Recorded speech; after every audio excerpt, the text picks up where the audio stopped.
to make this bigger. How do I do that? All right.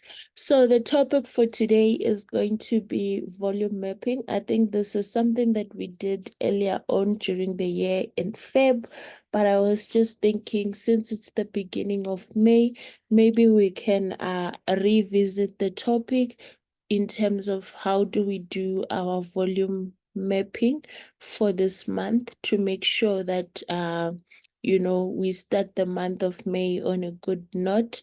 I think we are all aware that the EMR qualification started yesterday because it starts on the 1st of May and it runs all the way to April. So in order to avoid situations where you find yourself, you are left with just 1 month and you are so far behind with your CCs for the qualification or all of that, we need to master the art of doing a proper volume map for our sales, for our recruitment, to make sure that we align whatever we are doing throughout the year, we align it with, the bigger targets. So you want to qualify for Ego. How many CCs do you need? And how are you going to break that down month by month in terms of CCs and also in terms of sales versus recruitment? So ideally, this is something that, by the 1st of May, you should already have a volume map. So you plan for May, end of April. So it's not like now we are in May and then we are taking the whole week to do a volume map.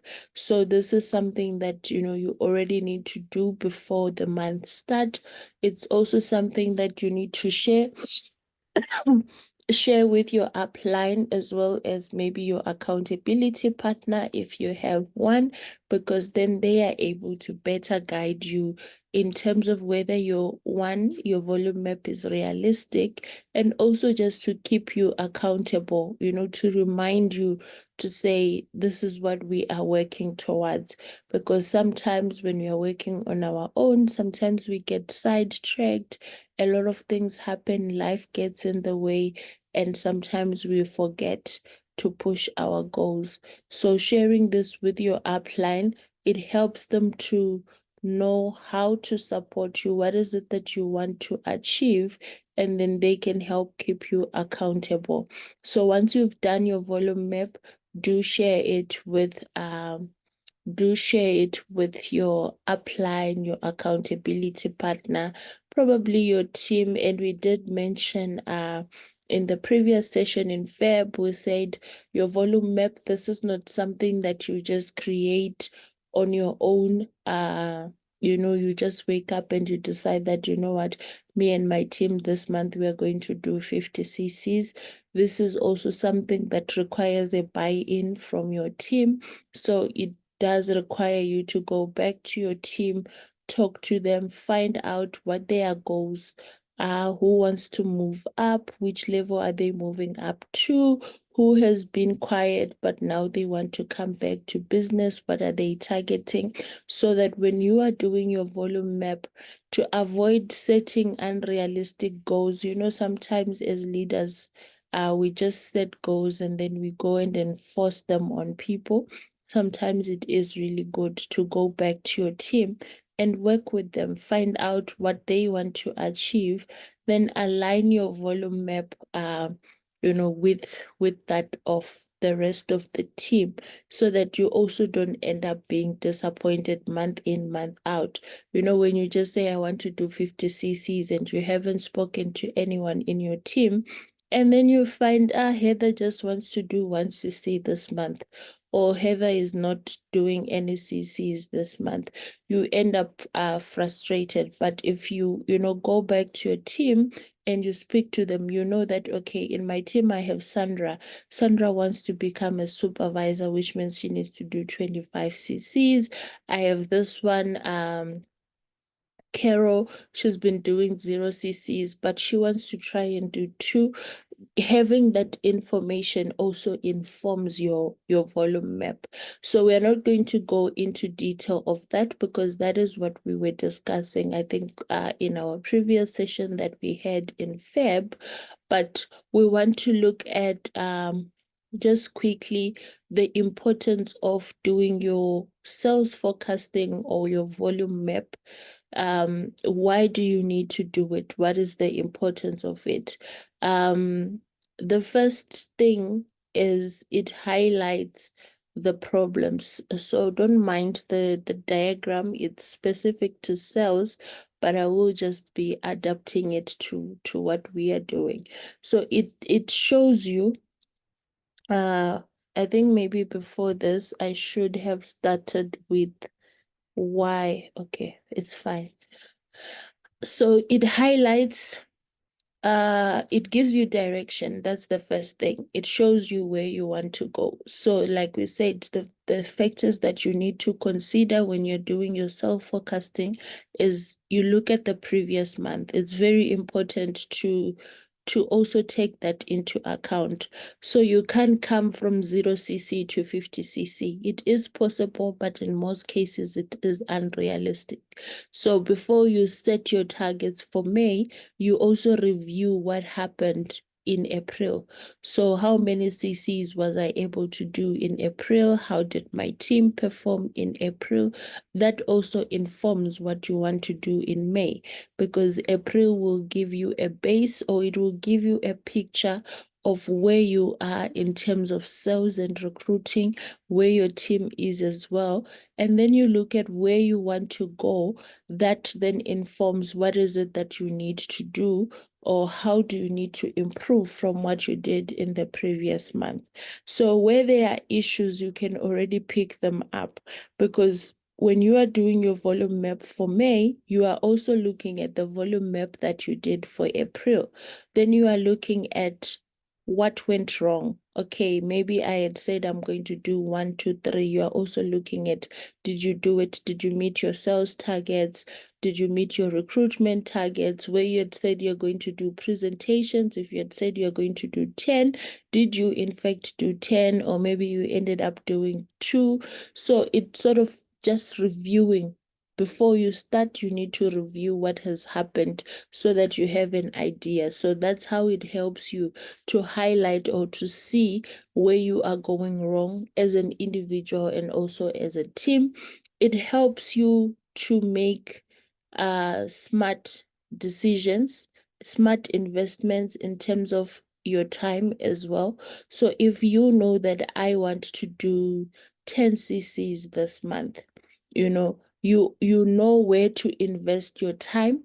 You know which products you need to focus on. Like now we are doing the detox, the cleansing. They said we must avoid using the word detox, right? So we are doing the cleansing program. Okay. So now I know that, okay, because I want to target this much, we have these events that are happening in the company.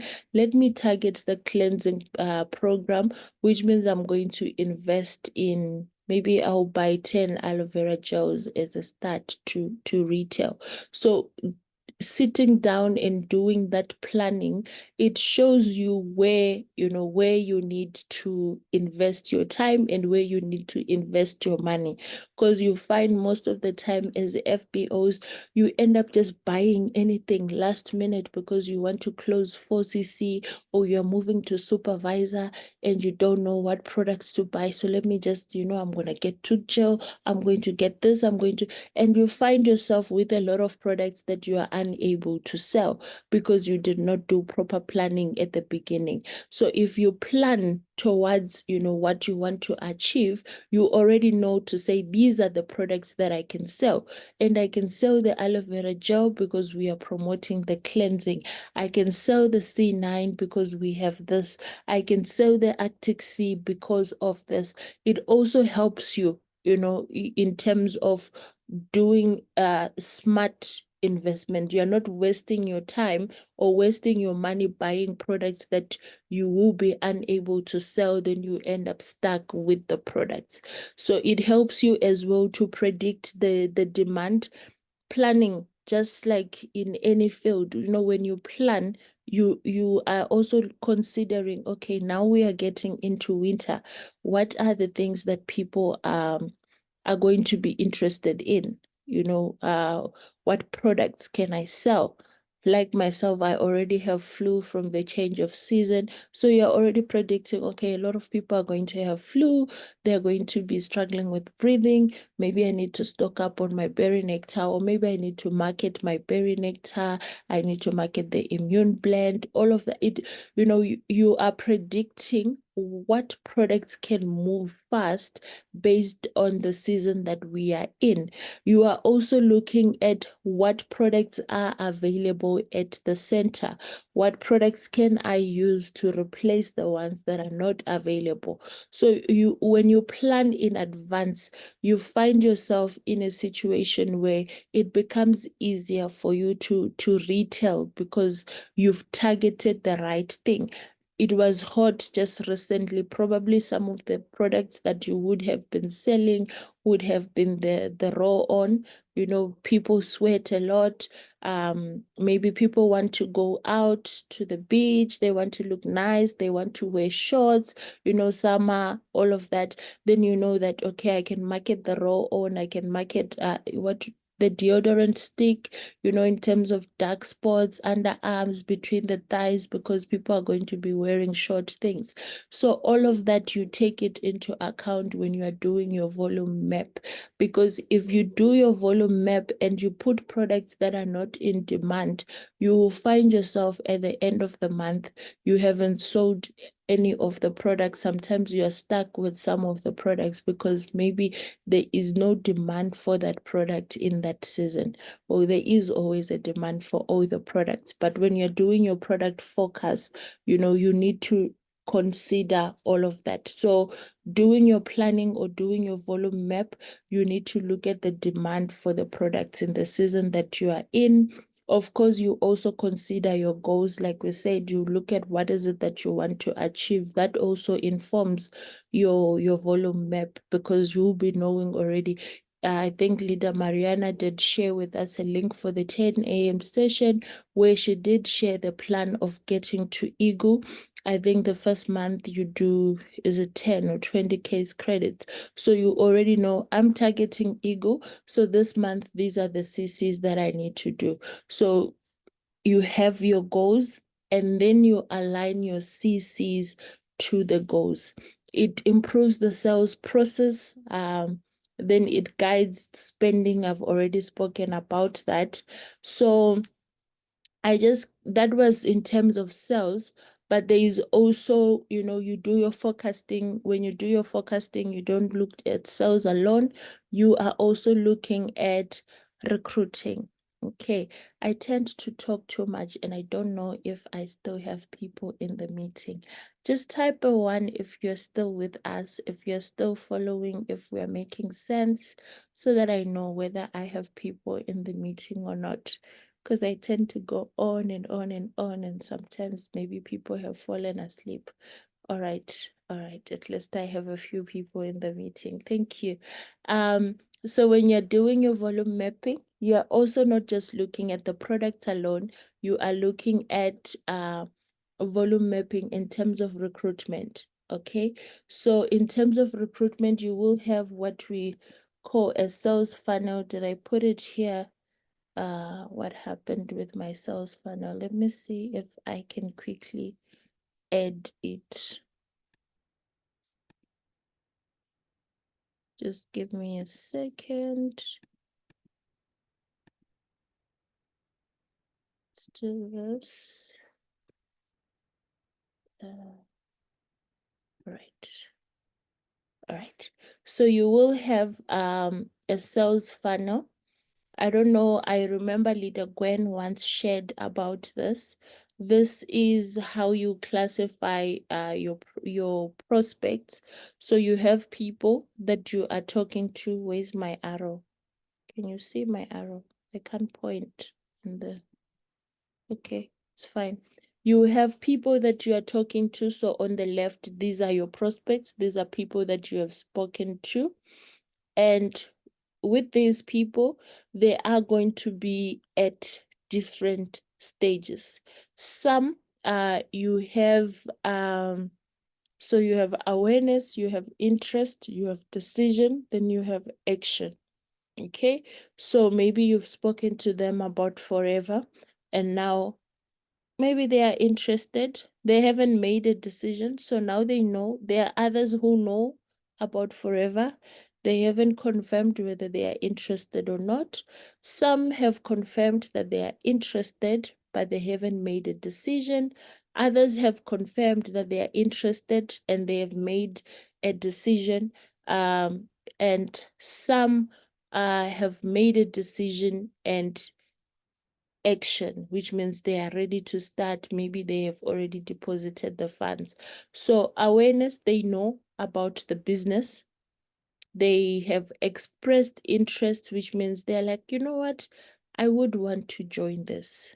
Okay, I'm interested in joining, or I'm interested in attending more meetings so I can know more about the business.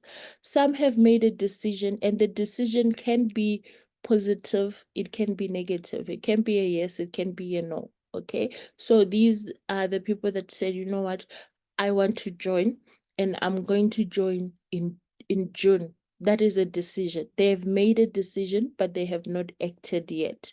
And then there are those who've said, I've made a decision that I want to join, and I'm going to join now. Maybe they've deposited the money in the Forever account or whatever. They're just waiting for the office to reopen since it was a holiday. Then they go collect their box. So you are looking at the different stages that you are at with your prospects. So you don't just go, right, I'm going to recruit 10 people this month. You are recruiting 10 people. Okay, where are they coming from? You go back to your sales funnel. Am I able to have 10 people join me? Yes or no would depend on how many people have I spoken to. How many of those people are interested? How many of those people have made a decision? And how many of them are ready to do the doing part, the action. Okay, that is what informs what you then go and put on your volume map. Because most times we say, this month I'm gonna have 20 CCs from recruiting, but you haven't spoken to a single soul. So you need to have a sales funnel, and all these prospects are going to be at different stages of the cycle at any given time. So you'll find that sometimes, as well as FBOs, I know I've spoken to Heather and Heather wants to join. So I already have my 2CC. So I'm going to relax and just bother Heather for the rest of the month until she blocks me or until she decides she's not interested. And then I'm disappointed at the last minute. So you don't just, no, I have these people, they are ready to join, then you stop. You keep talking to more people and you keep feeding into the funnel, and that will determine how many people are going to join at the end of the month. Of course, this requires you to be doing activities like calling people, doing presentations, and then you keep feeding into your funnel. Now, when you are doing your volume mapping, you already know that, okay, I've spoken to 20 people, 3 of them are ready to start. They want to start on this date. So when you're doing your projections or your forecasting, you are saying, I'm going to do 6CC from recruiting because I know that I have these 3 people that are serious. Of course, you can add maybe the ones that have made a decision, but they are not sure. So maybe you spoke to someone in Feb and they said, you know what, I do want to join. I'm going to start in May, which means when you're doing your forecasting, you could probably include them. You're also doing your follow-up with them and all of that. But it gives you a more realistic picture of who is likely to join your team. So normally what I do is I split it like this. I have my new people. These are the people that I've just started talking to. I have qualifying, which means these ones I have spoken to them, I've introduced the business, and I'm ready to move them maybe to the demo scheduled, which will be these are the people that are ready for the presentation. They are ready. Maybe sometimes I do take them to the product center if they are close by. It just helps them to see where the warehouse is. I show them some of the products. They get to sample and test them. And then you have your pending commitment. So they have gone through all the stages, but they haven't made a commitment as yet. So that's how you do your forecasting. You look at your history, which is April, what happened in the previous month, and then you apply it into the current month. And then you do you look at your sales cycle, which is this one that we were looking at. Oh, I didn't show it. And then you look at you do your sales forecasting, which means you're looking at the products that you want to sell. I do have an example of a volume map that I have done before, which of course I ended up not fulfilling because I didn't consider all the factors that we were talking about. That's why I decided to share it today to say I sat down and I told myself I could do 1cc a week from retailing, which meant by the end of the month, I was going to have 4ccs from retailing. And then I said I was going to do at least 2cc each week of recruiting, which meant I was looking at recruiting at least 4 or 5 people in a month. So I had 10ccs, which meant for me that in this month I was going to have 14ccs personal. Then I went and I wrote down my activities to generate these CCs. I wrote Zoom presentations Mondays and Thursdays every week. So I was supposed to have 16 Zoom sessions in a month. Did I subscribe Zoom? No. So I couldn't do presentations because I didn't subscribe my Zoom. Did I do a poster to market? No, it was just, we write things because they feel good in the moment. I wrote that I was going to do WhatsApp presentations to at least 3 people every day for the whole week, which means by the end of the month, I was supposed to have done 84 presentations. Then I wrote that I was going to do 3-way calls as requested by my team. So my downlines, if they have people they need me to talk to, I would be available on request to do these 3-way calls. I wrote that I was going to do tabletops. And for me, I wrote none unless requested by the team. Then there was one in the last week that was already set up. So you see there I had a date, 1 tabletop. Then I wrote contact marketing twice a week. And then which means this meant I was supposed to go out twice a week. I'm going out with my flyers and my business cards. I'm meeting people. I'm telling them about the business. And then the simple personal care products, I said not applicable. And then coffee meetings, I was supposed to have coffee meetings Tuesdays and Wednesdays, 9 to 3 p.m. Can someone just tell me what is wrong with this plan, or what's your comment regarding all these activities that Heather wrote that she was going to do in the month? Just a comment you can type in the chat. Maybe let me allow people to unmute. How do I do that? Let's see. Anyone see anything wrong with this plan? I think I've allowed people to unmute, or you can just type in the chat if you would like to type. Does anyone see anything wrong with this plan? Or we are fine with it? Leader Heather, good morning. Morning, how are you? This is good. How are you? Just a quick one before I leave the house. Yes. So I'm seeing a mistake of, like you say, you are going to have 3 per day every day, like 3 per day every day. But whom are you having those coffee sessions with? Whom are you going to have those WhatsApp presentations with? I think sometimes when you're volume mapping, you need, like, for example, you say you are going to sell C9, but you need to be having leads already to say that my people for C9 is this and this and this. I will go to these people and I will sell the C9. So that is the one thing that I see, yeah, amongst the others. Thank you. That is just one thing that ring a bell to me. Thank you, my leader. Anyone else who has a comment regarding this plan? Okay, Leader Bless says the plan is good. It is good in theory. Sorry, theoretically, the plan is good. It looks nice to read. It's well structured. But also, what happened to me with this plan is looking at it, it just became too much. It looks like I have to do too many things, and sometimes it can be very discouraging. So sometimes we set ourselves up for failure because we over, complicate things.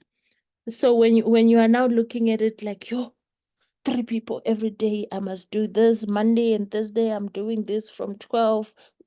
Tuesdays and this, I have coffee meetings from 9. It becomes a lot. It looks like a lot, and it discourages you from doing what you need to do. So what Leader Yvonne said is also important, which is what we were discussing at the start. You have to have the people, the leads, when you are doing your volume map. It makes it easier because you already know who am I talking to currently, who am I meeting, who is at what stage. But also, if you overcommit yourself, it becomes difficult for you to follow through, because now when you look at it, it's like a lot of things that need to be done at the same time, and you just can't find the energy or know where to start. So avoid making that mistake as well when you are doing your volume map. It might look nice, you've structured it. I even did it in Excel, and I was telling myself I have ways of tracking it and all of that, but I set myself up for failure because I overcommitted myself. But also it depends on what are you currently doing. If you are someone who hasn't done any presentation in April, you haven't sold anything in April, you don't speak to your downlines to check on them, giving yourself a plan like this becomes a lot as well, because now you're moving from 0 to 100. So be aware of where you are, and then set realistic goals for yourself so that you don't find yourself discouraged and not able to do what you need to do. Yes, you can move to 0 to 50 cc's. It has happened. It is possible. But when you write that down for yourself and you fix it for yourself, sometimes it becomes too much. So maybe from 0, move to 10. Don't do 0 to 100% all at the same time. If it does happen, that is great. But when you are doing your planning, make sure that you are setting realistic goals for yourself. And then in closing, choose the products that you would like to focus on. I chose to focus on Clean 9 and aloe vera gel. But also what I've noticed, when you're choosing products to focus on, have a story so that it's easier to sell the product. Okay, so if you're going to do Clean 9, have a story about Clean 9. Might be yours, it might not be yours, but I've seen that people relate more to stories than to you just giving them facts about the product. And know the products that you can sell, know your market. If you're going to do social media, social media ads, which is the last thing that I put there for myself, TikTok, Facebook, Instagram, please consider your budget because you find yourself at the end of the week or whatever, you're paying 1,000 or 2,000 rand, and it becomes too expensive. So when you are setting yourself for these sorry, for these social media ads, consider your budget. How much are you willing to spend? And like we spoke about, I think that was earlier this week, to say know the platform on which you can market your products. It's nice to be able to market on all of them, but sometimes you will realize that you are spending a lot of money in ads on the wrong platform. So be aware of the right platform to use when you are doing your social media advertising. Okay, so I don't know if there's anyone who wants to make an addition. I see we have 3 minutes left. If you would like to make a comment or if you would like to speak, I have allowed people to unmute if you need to make a contribution, or if you just want to type in the chat, you are welcome to do so as well.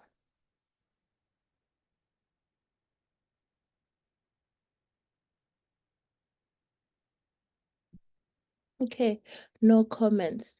So do we have someone who will be willing to share their volume map with us next week? Any volunteers? None.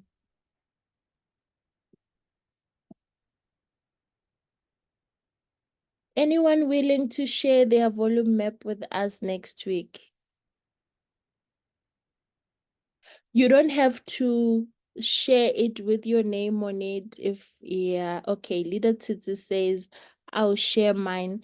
Anyone else? I'm thinking we should have a session where maybe 1 or 2 people share with us their volume map and their thought process when doing the volume map. If you are uncomfortable, like, you want to be anonymous, you can just, inbox it to me. I'll remove your name and everything. Anyone else? Second person? Maybe we do it next week, Monday. Okay, just Leader Tsitsi. Okay, that's fine. So Leader Tsitsi will share with us her volume map on Monday. So you will share with us your thought process as well when you were structuring it and everything like that. Thank you, my leaders, for joining in today's session. I wish you great success in the month of May. Have a lovely, productive day. You are welcome to exit the meeting.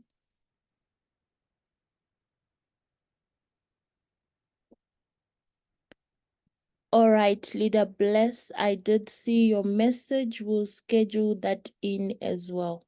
Thank you. How to do presentations. Thank you, my leaders. You are welcome to exit.